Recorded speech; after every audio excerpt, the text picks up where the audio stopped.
Hello everyone, আপনাদের সকলকে আমার আরও একটি ভিডিওতে স্বাগত। জানেন তো, দুদিন ধরে আমার ভীষণ ঠান্ডা লেগেছে, তো খাবার ঠিকমতো খেতে পাচ্ছিলাম না, মুখে কোনো রুচি নেই। তার মধ্যে পুজো ছিল, তো যে কারণে এদিকে ফল মিষ্টি এইসব খেয়ে নাও কিছু ভাল লাগছিল না। তাই আজ বানিয়েছিলাম বেশ ঝালঝাল করে সিম বাটা। সিম বাটা কে কে খেয়েছেন বলুন তো? আমি যে জায়গায় ভাত খেতে পাচ্ছিলাম সেই জায়গায় দেখুন আমি এক থালা ভাত খেয়ে নিয়েছি, আর এটা এতটাই টেস্টি হয়, যার জন্য সবার প্রথমে সিমটাকে আমি ছোট ছোট টুকরো করে কেটে নিয়েছি। আর নিয়েছি এখানে রসুন, কাঁচা লঙ্কা, পেঁয়াজ, আর নিয়েছি 2-3টে শুকনো লঙ্কা।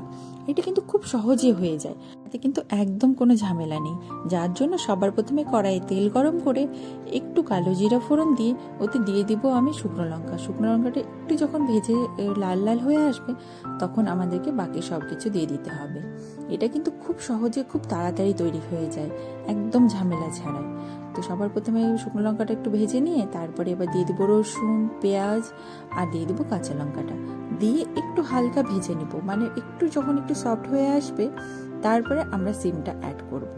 মানে একটু যখন এই রসুনটা ভাজা হয়ে যাবে, তাহলে পরে রসুনের কাঁচা গন্ধটাও চলে যাবে।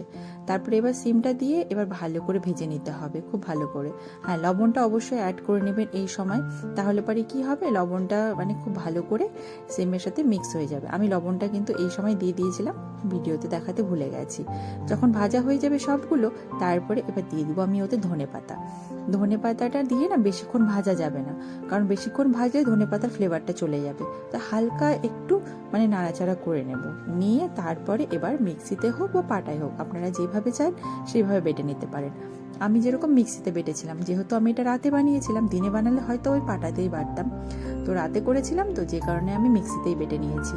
দিয়ে এইটা দিয়ে আপনি বিশ্বাস করে দেখুন, এত যে টেস্টি হয় এটা খেতে।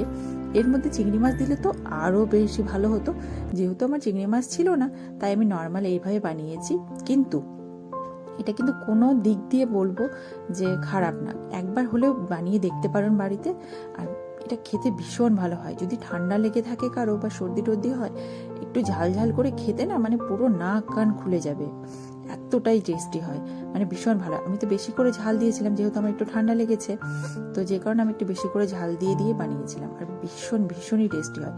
আপনাদের আমি বলছি একবার হলেও বানিয়ে দেখতে পারেন, আশা করছি আপনাদের ভালো লাগবে।